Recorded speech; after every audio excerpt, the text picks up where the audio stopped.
अस्सलामु अलैकुम वरहमतुल्लाहि वबरकातुहू। डियर स्टूडेंट्स, हमने स्टार्ट किया था इससे पहले 11th क्लास का chapter number 1, that is the physical world and measurement.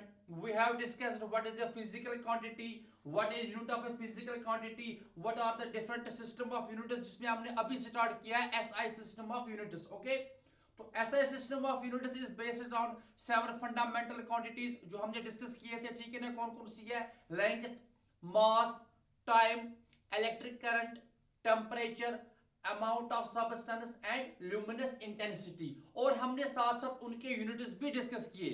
उसके बाद हमने समझा है what is fundamental quantity and what is a derived quantity, and then we discussed units of some derived quantities. Okay, हमने start किया था area, then volume, उसके बाद हमने डिस्कस किया था स्पीड और velocity, acceleration, force and work. Okay, तो हम इसी टॉपिक को कंटिन्यू करते हैं। तो हमारा आज का टॉपिक भी वही है, that is the units of different physical quantities. हम कुछ डिराइव्ड क्वांटिटीज के यूनिट्स को इस लेक्चर में डिस्कस करेंगे। ओके, तो वर्क तक हम पहुंचे, आगे बढ़ते हैं। हम आते हैं एनर्जी। तो हम स्टार्ट करेंगे today, we will start from the energy. ठीक है ना, तो एनर्जी। अच्छा, मैंने आपको कहा कि एनर्जी जो होती है, एनर्जी बेसिकली देखा जाए तो एनर्जी की डेफिनेशन क्या है? It is the ability of doing work. तो जो यूनिट होगा एनर्जी का, वो वही होता है जो किसके बराबर होता है? एनर्जी का unit it is equal to the unit of work. याद रखना, एनर्जी का unit it is equal to unit of work which is equal to joule. ठीक, तो एनर्जी का ऐसा यूनिट भी क्या है? ये जूल है। और बेसिकली 1 जूल किसके बराबर होता है? It is KG metre square per second square. Joule किसके बराबर होता है? KG metre square per second square. So unit of energy is same to the unit of work, that is joule, and 1 joule is equal to KG metre square per second square. Okay, आप इसको, अच्छा, next we will discuss energy के बाद हम discuss करते हैं, हमारा आज का पहला जो था यूनिट वो क्या था? Energy. Next we will discuss power. Next क्या होगा? पावर। अच्छा, now what is definition of power? Power बराबर होता है work divided by time. Power किसके बराबर? Work upon time. Simple, power बराबर वर्क बाय टाइम।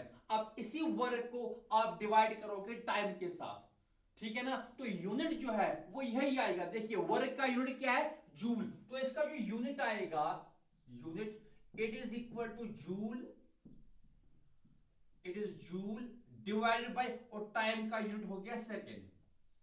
ठीक है ना, तो सिंपली इट इज जूल पर second. It is joule per second. So unit of power in SI system is joule per second, which is commonly known as watt. इसी को हम कहते हैं watt. So basically 1 watt जो होता है ना, वो क्या होता है? It is 1 joule in 1 second.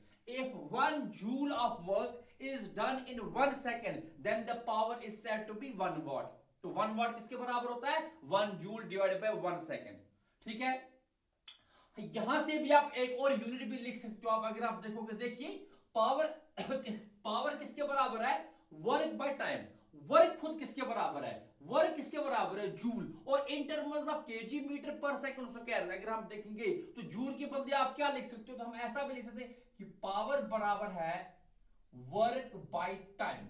ठीक है ना, तो ये बराबर आएगा, वर्क के बदले क्या लिखेंगे हम?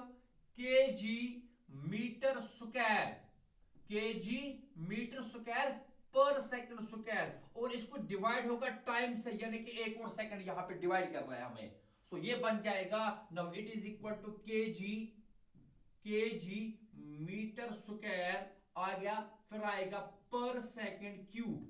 देखिए, केजी मीटर स्क्वायर, यहां पे क्या है? S raise to power -2। ये डिनोमिनेटर में क्या है? S raise to power +1। इसको हम जब शिफ्ट करेंगे numerator, it will be s raise to power -1। तो -2 और ये वाला -1, तो overall it means s raise to power -3। तो this is also unit of power.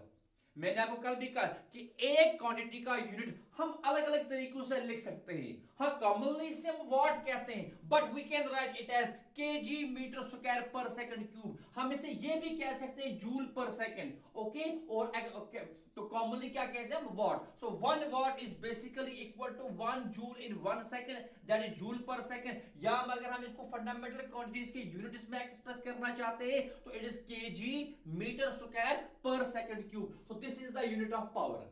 आप इसको नोट करेंगे, ओके, नोट कीजिए। ठीक, चलिए आगे बढ़ते हैं।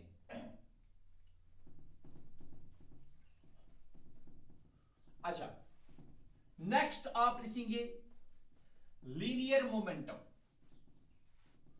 Next we will write linear momentum. Linear momentum, okay, linear momentum. अब देखिए what is the linear momentum. Definition क्या है लीनियर मोमेंटम की। अगर एक बॉडी है, फॉर एग्जांपल ये हमारे पास एक सरफेस है, ठीक, इसके ऊपर हमने एक ब्लॉक रखा है, इस ब्लॉक का मास m है, it is moving with some velocity v। तो लीनियर मोमेंटम जो होता है इसका, वो मैथमेटिकली बराबर होता है product of its mass and velocity. Linear momentum जो होता है इट इज इक्वल टू, इसको p से रिप्रेजेंट करेंगे, p से, p ये बराबर होता है product of mass and velocity, यानी कि p बराबर m इंटू v। ठीक है, मैं यहां पे लिखता हूं लीनियर मोमेंटम जो होता है it is equal to mass multiply with velocity, mass multiply with velocity. किसी भी बॉडी का लीनियर मोमेंटम अगर होगा it is product of mass and velocity, linear velocity. तो p is equal to mv। अब सिंपल है, इसका यूनिट जो आएगा, unit it is equal to, देखिए यूनिट क्या आएगा, मास के बदले क्या है kg, मास के बदले हम लिखेंगे kg, और वेलोसिटी के बदले क्या आएगा, what is the SI unit of velocity, it is meter per second. तो simply kg meter per second, this is the SI unit of linear momentum. kg mass के बदले kg, वेलोसिटी के बदले meter per second, so it is kg meter per second. ठीक है, next we will write, हमें एक और definition that is called angular momentum. It is angular momentum, okay, angular momentum. अच्छा, एंगुलर मोमेंटम जो होता है, एंगुलर मोमेंटम देखिए फॉर एग्जांपल हमारे पास एक बॉडी एक है, ये रिवॉल्व कर रही है in a circular path like this. ये सेंटर है इसका, यहां से यहां तक रेडियस है, एक बॉडी ऑफ मास m, ये m है, इसकी अपनी वेलोसिटी जो होती है लीनियर वेलोसिटी वो v है। मास क्या है m, लीनियर, इसकी लीनियर वेलोसिटी क्या है v, and radius of the circle क्या है r। तो इसका जो एंगुलर मोमेंटम आता है जिसको हम रिप्रेजेंट करते हैं l से, तो l बराबर होता है mvr। किसके बराबर, L किसके बराबर, लीनियर मोमेंटम को हम P से रिप्रेजेंट करेंगे, angular momentum is represented bye L, और मैथमेटिकली L किसके बराबर होता है mvr, where m is the mass of body, v is velocity of body and r is the radius of the circular path। अब simply यहां से आपको इसका यूनिट मिल जाएगा। वेरी गुड, तो यूनिट क्या आ जाएगा, यूनिट, वेरी गुड, तो यूनिट क्या आएगा, m के बदले क्या आएगा kg, ठीक है ना, m के बदले क्या आएगा मास, मास का यूनिट क्या है kg, वेलोसिटी का यूनिट क्या है, it is meter per second, है ना, मीटर पर सेकंड, ठीक है ना, ये वेलोसिटी का गया। और r जो है ना, r है रेडियस, तो इनटू करेंगे मीटर, r है ना रेडियस, तो रेडियस का यूनिट क्या आएगा, obviously radius is the length, तो इसका यूनिट क्या आएगा मीटर। तो आपको ओवरऑल यूनिट क्या बन गया इसका, it is kg, meter into meter हो गया मीटर स्क्वायर, और साथ में per second, kg metre square per second. So this is the SI unit of angular momentum, kg metre square per second. मैं एक बार और समझाता हूं, लीनियर मोमेंटम होता है मास इनटू वेलोसिटी, तो आपने लिखा मास के बदले kg, वेलोसिटी के बदले मीटर पर सेकंड, तो answer is kg meter per second. Angular momentum is mvr, mass, velocity and radius of the circular path. तो मास के बदले kg, वेलोसिटी के बदले आ गया मीटर पर सेकंड, और r हो गया radius, that is the length, उसके लिए मीटर आएगा, ठीक है ना। तो answer is kg, meter into meter is meter square per second, so kg metre square per second, it is the SI unit of angular momentum, it is the SI unit of angular momentum. ठीक, आप इसको note करेंगे, आप इसको note करेंगे, ठीक है। Next आप लिखेंगे इंपल्स,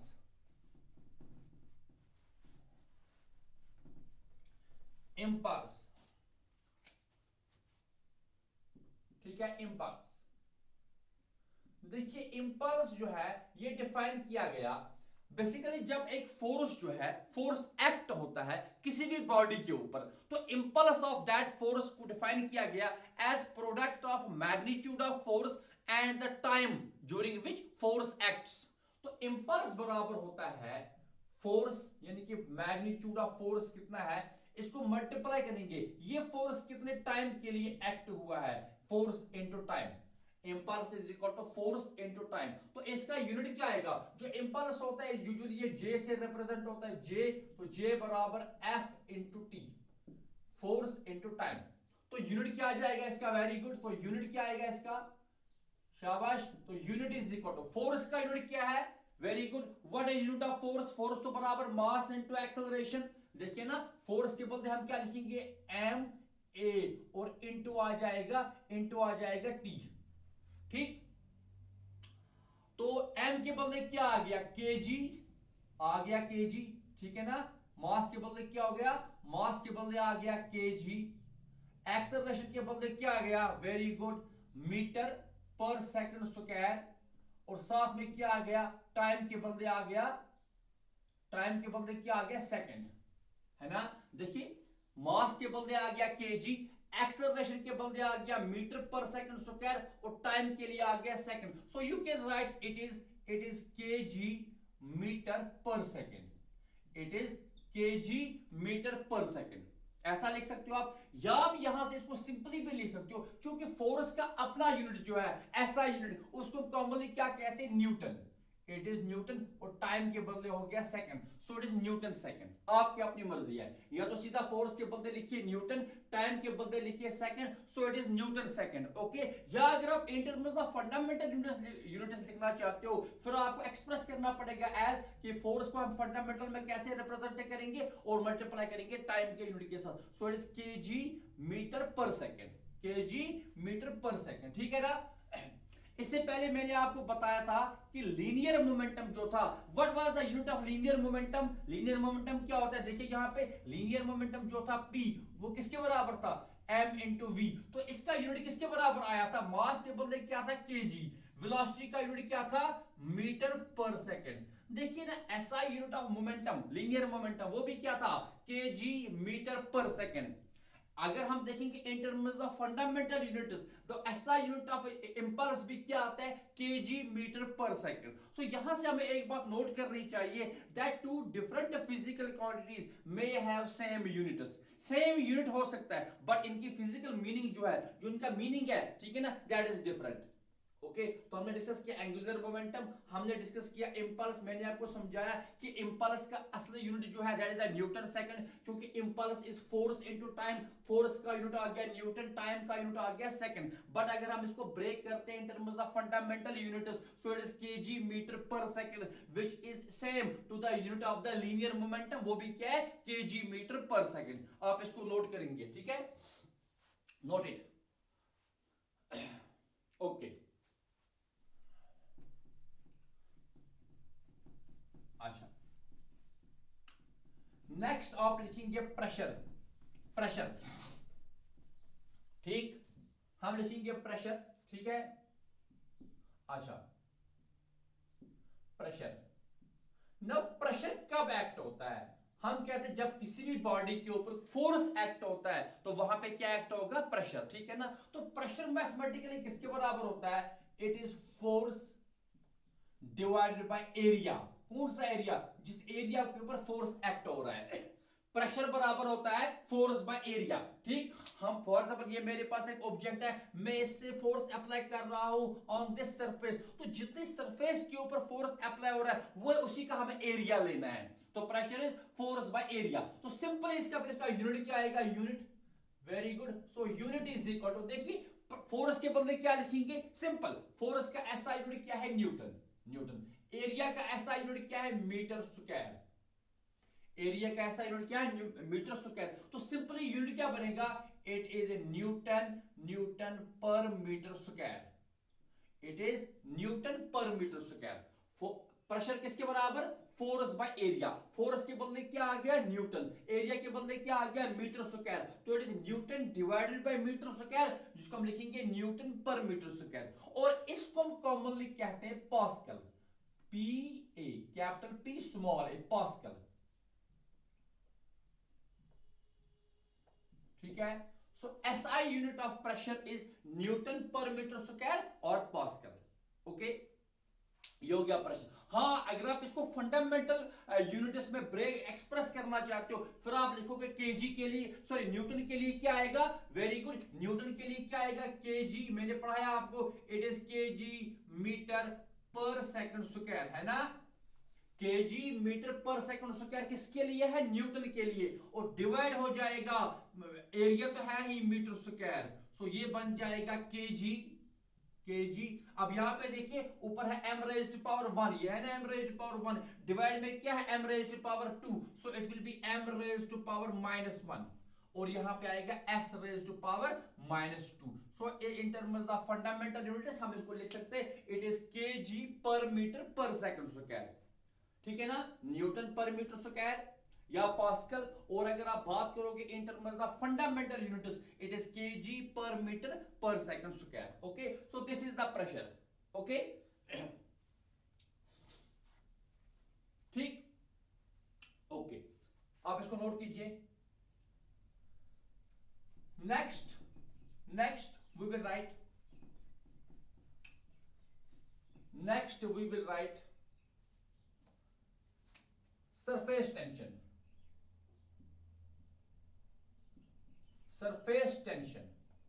ठीक है.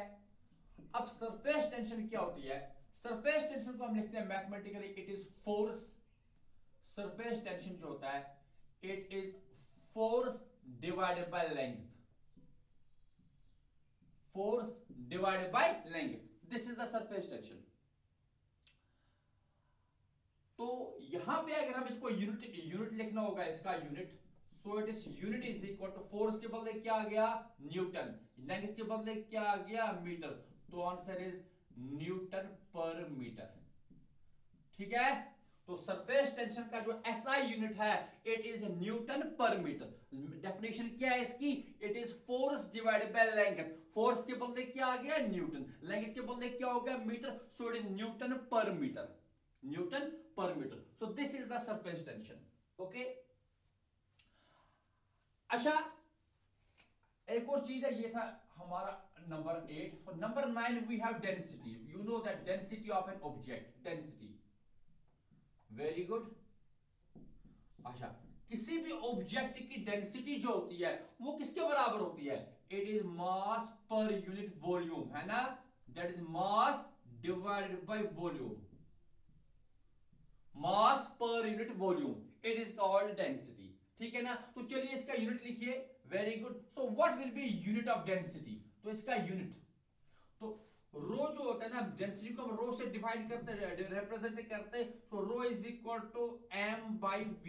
तो इसका यूनिट क्या आएगा? Very good. यूनिट तो किसका आएगा? Unit of density. Very good, शाबाश. यूनिट ऑफ डेंसिटी किसके बराबर होगा? यूनिट ऑफ डेंसिटी वो बराबर आएगा मास बाय वॉल्यूम. तो मास का यूनिट क्या है? It is KG. It is KG. और डिवाइडेड बाय वॉल्यूम का क्या है? इट इज मीटर क्यूब, है ना. देखिए, मास का यूनिट क्या है? केजी.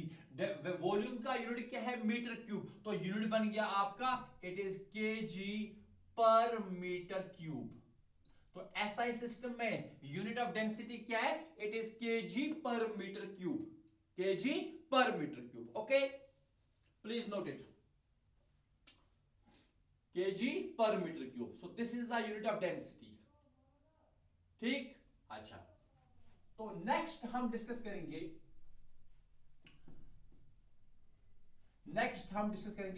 एम्पलीट्यूड. पहले हम लिखेंगे एम्पलीट्यूड.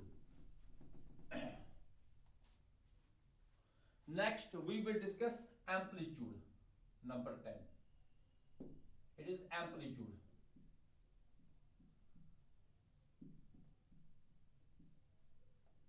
Okay, amplitude. अच्छा, एम्पलीट्यूड क्या होता है? फॉर एग्जाम्पल हमारे पास एक वेव है लाइक दिस, ये है वेव, ठीक है, ये ओरिजिन है। अब ये मैक्सिमम इसकी डिस्प्लेसमेंट कितनी है किसी भी साइड पे, पॉजिटिव साइड पे या नेगेटिव साइड पे, ये होता है इसका एम्पलीट्यूड। यानी कि यहां से यहां तक ये मैक्सिमम कितना डिस्प्लेस होगा from its mean position, it is the amplitude. तो by definition amplitude is the maximum displacement from the mean position. तो मैक्सिमम डिस्प्लेसमेंट तो है क्या बेसिकली एम्पलीट्यूड? ये तो डिस्प्लेसमेंट ही है, मैक्सिमम डिस्प्लेस, ज्यादा से ज्यादा ये कितना डिस्प्लेस होगा। सो एम्पलीट्यूड का यूनिट जो होगा सिंपली, तो यूनिट आएगा सिंपली, इसका यूनिट जो है इट इज मीटर, क्योंकि एम्पलीट्यूड रिप्रेजेंट करती है डिस्टेंस को, मैक्सिमम डिस्टेंस, तो डिस्टेंस ही है ना, तो ये इसका यूनिट जो आएगा वो मीटर है। ठीक, इसी तरह से नंबर 11 वेवलेंथ। वेवलेंथ, ठीक है, वेवलेंथ। अच्छा, वेवलेंथ क्या होता है? वेवलेंथ होता है वो minimum length after which A wave repeats itself. कितनी मिनिमम डिस्टेंस के बाद एक वेव जो है वो अपने आप को रिपीट करेगी। फॉर एग्जांपल ये जो टॉप मोस्ट पॉइंट होता है इट इज कॉल्ड क्रस्ट, ये भी क्या है क्रस्ट, यहां पे क्या होता है ट्रफ, ये भी क्या होता है ट्रफ। अब देखिए इस क्रस्ट के बाद पहला क्रस्ट कौन सा होगा? वो ये वाला होगा। इसके बाद नेक्स्ट इमीडिएट क्रस्ट जो होगा वो ये वाला होगा। तो इन दो के बीच में जो डिस्टेंस होगी इसी को हम वेवलेंथ कहते हैं, which is represented by lambda. ठीक, तो वेवलेंथ क्या होता है? The minimum length after which A wave repeats itself. तो मिनिमम लेंथ, तो यूनिट क्या आएगा फिर वेवलेंथ का? ये तो लेंथ को ही रिप्रेजेंट करता है, ठीक है ना। तो इसका यूनिट भी क्या हो गया? इसका यूनिट भी क्या हो गया? It is also metre. तो unit of amplitude, what is amplitude? That is the maximum displacement from the mean position. तो वो तो डिस्प्लेसमेंट ही है, तो उसका यूनिट तो मीटर आ गया। वेवलेंथ क्या है? The minimum length after which A wave repeats itself. तो ये तो लेंथ ही है ना, तो इसका यूनिट भी क्या आएगा? मीटर। देखिए एसआई सिस्टम में हमें एक चीज बहुत आसान है कि सेम टाइप्स की क्वांटिटीज का एक ही यूनिट होता है। मैंने आपको बोला एनर्जी का यूनिट जूल है, तो कोई भी एनर्जी होगी उसका यूनिट जूल ही होगा। मैंने आपको बताया कि लेंथ का यूनिट मीटर है, तो किसी भी टाइप की लेंथ का यूनिट जो होगा वो मीटर ही होगा, ठीक है। अच्छा, इसके बाद नंबर 12 आप देखिए टाइम पीरियड। टाइम पीरियड, ठीक, तो टाइम पीरियड क्या होता है? कितने टाइम के बाद एक वेव में, कितने टाइम के बाद ये वेव रिपीट होती है। The minimum time after which a wave repeats itself, it is called a time period। तो ये तो टाइम पीरियड, तो टाइम को रिप्रेजेंट करेगा ना, तो इसका यूनिट जो होगा, इसका यूनिट जो होगा वो सेकंड होगा, ठीक है ना, एस सिंपली। तो unit of time period is second, क्योंकि ये टाइम इंटरवल है। ये क्या रिप्रेजेंट करता है? Time interval. तो टाइम इंटरवल का यूनिट क्या होता है? सेकंड। इसके बाद आता है फ्रीक्वेंसी। क्या होती है? फ्रीक्वेंसी। आशा, तो फ्रीक्वेंसी क्या होती है? By definition what is frequency? It is the number of oscillations या नंबर ऑफ साइकिल्स या number of vibrations in 1 second. एक सेकंड में कितने साइकिल्स कंप्लीट होंगे? देखिए साइकिल का मतलब क्या है? ये स्टार्ट हो गया यहाँ पे, पॉजिटिव साइड पे गया, वापस आ गया यहां तक, हो गया हाफ साइकिल, क्योंकि पॉजिटिव साइड पे है। फिर यहां से रिटर्न होगा अपोजिट डायरेक्शन में, फिर वापस आएगा अपनी ओरिजिनल जगह पे, तो ये हो गया नेगेटिव साइकिल। तो यहां से यहां तक एक कंप्लीट साइकिल है, यानी कि 1 positive half cycle and 1 negative half cycle, it is equal to 1 full cycle. और एक सेकंड में इतने कितने साइकिल्स होंगे उनको हम कहते हैं फ्रीक्वेंसी, यानी कि the number of cycles in 1 second. और मैथमेटिकली फ्रीक्वेंसी जो होता है it is equal to 1 by time period, f बराबर 1 बाय t। f किसके बराबर? 1 बाय t, यानी कि फ्रीक्वेंसी होती है reciprocal of time period 1 by t। तो इसका यूनिट जो आएगा, इसका यूनिट देखिए 1 जो है ना ये एक नंबर है, तो ये ऐसे रहेगा 1 डिवाइडेड बाय टाइम का यूनिट क्या है? वो तो सेकंड है ना, so it is per second, s raised to power -1।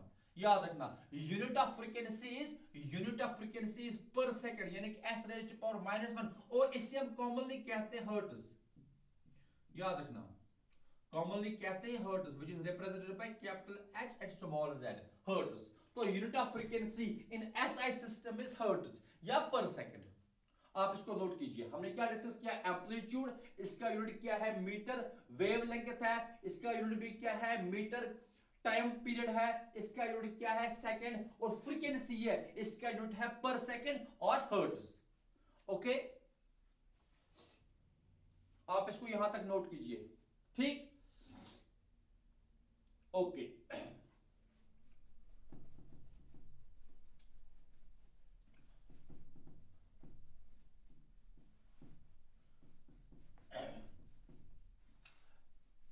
चलिए यहां पे हम एक और एक कांस्टेंट हमारे पास आता है which is called gravitational constant, very very important.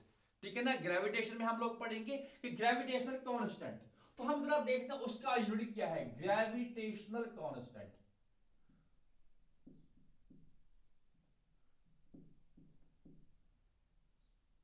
Gravitational constant, okay, gravitational constant, ठीक। तो ग्रेविटेशनल कांस्टेंट जो है तो कैपिटल जी से रिप्रेजेंट होता है, कैपिटल जी से।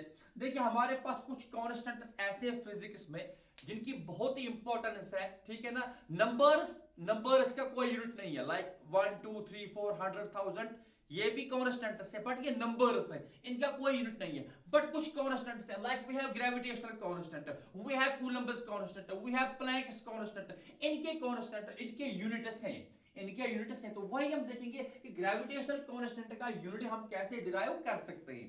ओके, अब जब आपको कोई पूछे कि डिराइव द यूनिट ऑफ किसी भी चीज का, हमें यूनिट डिराइव करना है, तो हमें सबसे पहले पता होना चाहिए कि ये जो चीज की बात हो रही है वो किस इक्वेशन में यूज होगा, ठीक है ना। तो ग्रेविटेशनल कांस्टेंट जी है, एक कॉमन लॉ हमारे पास है, ठीक है ना, वो क्या है, न्यूटन लॉ ऑफ ग्रेविटेशन। और वो क्या कहता है कि एफ जो होता है, एफ जो होता है, it is G m1 m2 divided by r square, है ना। This is the Newton law of gravitation.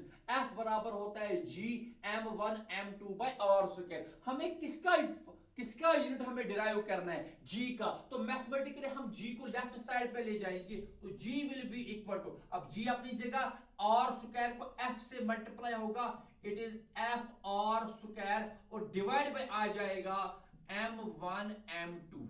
आप देखिए g बराबर और स्क्वायर को f से मल्टीप्लाई तो f और स्क्वायर, और डिवाइडेड बाय m1 m2। अब हम इसका यूनिट लिखेंगे, ठीक है ना। तो यूनिट किसके बराबर आ जाएगा, क्योंकि देखिए राइट साइड पे अब जितनी भी क्वांटिटीज आ गए we know their units. Force का यूनिट हमें पता है, और तो डिस्टेंस है इसका यूनिट पता है, और m1 m2 मासेस है, इनका यूनिट्स भी हमें पता है। तो शाबाश, फोर्स का यूनिट क्या आएगा, शाबाश न्यूटन आ गया, न्यूटन फोर्स का यूनिट न्यूटन। और क्या है डिस्टेंस, तो यहां पे लिखेंगे डिस्टेंस के लिए क्या आता है meter, so it is meter square, है ना। और डिवाइड बाय आएगा, मास का यूनिट क्या है केजी, तो ये भी केजी ये भी केजी, आएगा केजी स्क्वायर, ये आएगा केजी स्क्वायर, ठीक, समझे कि नहीं। फोर्स के बदले न्यूटन, डिस्टेंस के बदले मीटर, तो आएगा न्यूटन, यहां पे आर का स्क्वायर है ना, तो आएगा मीटर स्क्वायर, और डिवाइड बाय आएगा KG into KG, it is KG square. तो आपको जो यूनिट मिल गया इसका, इट इज न्यूटन, फिर आएगा m रेज टू पावर 2, फिर आएगा kg raise to power -2 newton metre square per kg square. So this is the SI unit of gravitational constant, SI unit. हाँ, नेक्स्ट हमें डिराइव करना है इसका CGS यूनिट, लेकिन वो हम तब करेंगे जब हम पहले समझेंगे व्हाट आर CGS यूनिट्स, ठीक है ना। तो यहां पे क्या आ गया इसका SI system, newton metre square per kg square, note it, newton metre square per kg square, ठीक।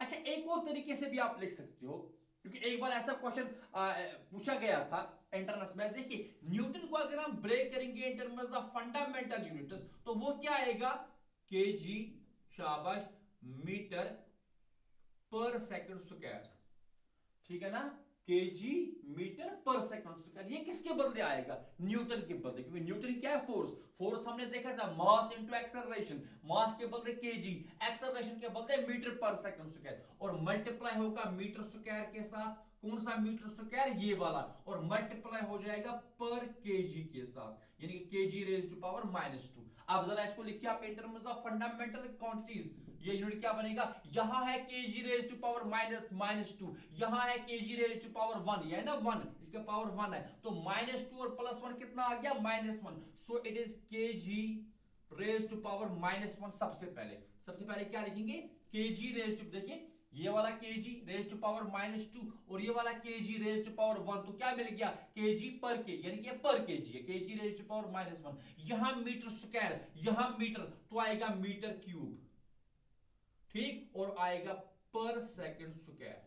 This is also the SI unit of gravitational constant. Commonly हम कहते हैं it is newton metre square per kg square, but in terms of fundamental units it is per kg metre cube per second square. Okay, आप इसको note कीजिए।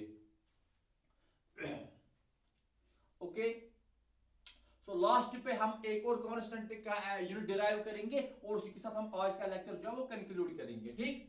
That is Planck's constant. Next you will write Planck's constant.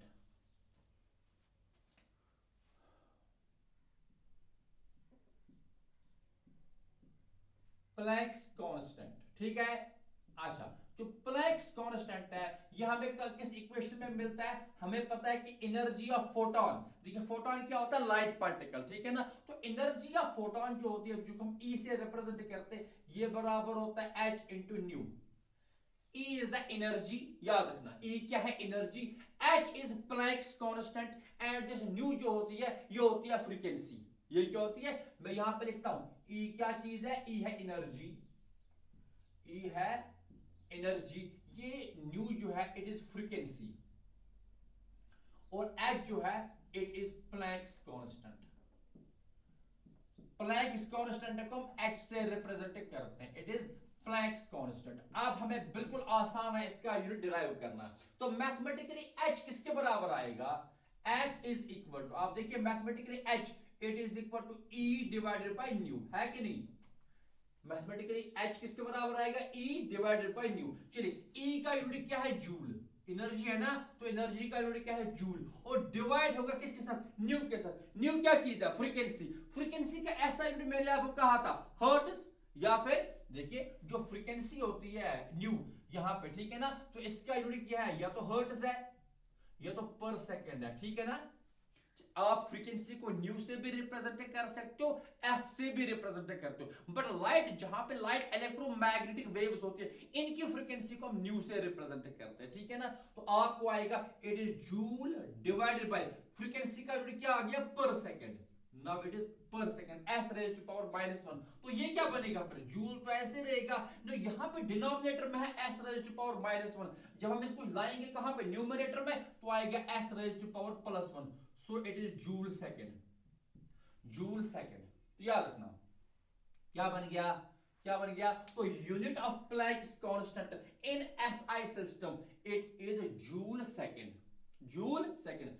Energy के बदले joule, frequency का अपना unit होता है पर सेकंड, न्यूमरेटर में लाएंगे तो क्या बन जाएगा, सेकंड, तो simply it is joule second, it is joule second. हाँ, अगर आपको एक्सप्रेस करना चाहते हो इसको फंडामेंटल यूनिट्स में, किसमें, फंडामेंटल यूनिट्स में, तो बहुत ही आसान है, वो भी चलिए। जूल के बदले क्या आएगा, जूल के बदले आता है केजी मीटर स्क्वायर और साथ में पर सेकंड स्क्वायर। तो जूल जो है ना एनर्जी, एनर्जी होती है वर्क के बराबर, that is the force into distance. Force का अपना क्या था, KG metre square per second, sorry KG metre per second square, और इनटू डिस्टेंस हो गया, वो भी मीटर आ गया, तो जूल के बदले आ गया KG metre square per second square, और मल्टीप्लाई हो जाएगा सेकंड के साथ, ठीक। तो ये बन जाएगा आपको केजी, केजी मीटर स्क्वायर, और यहां पे आएगा फिर s रेज टू पावर -1, ठीक है ना, s रेज टू पावर -2,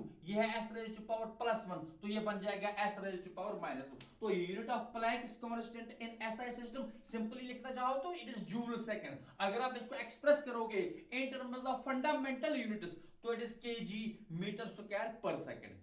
तो आज हमने डिराइव किए कुछ units of some derived quantities, और साथ ही साथ दो कांस्टेंट्स हमने लिए थे, gravitational constant and Planck's constant. Okay, तो next we will discuss CGS system of units, वो इंशाल्लाह नेक्स्ट लेक्चर में हम डिस्कस करेंगे। Thank you very much.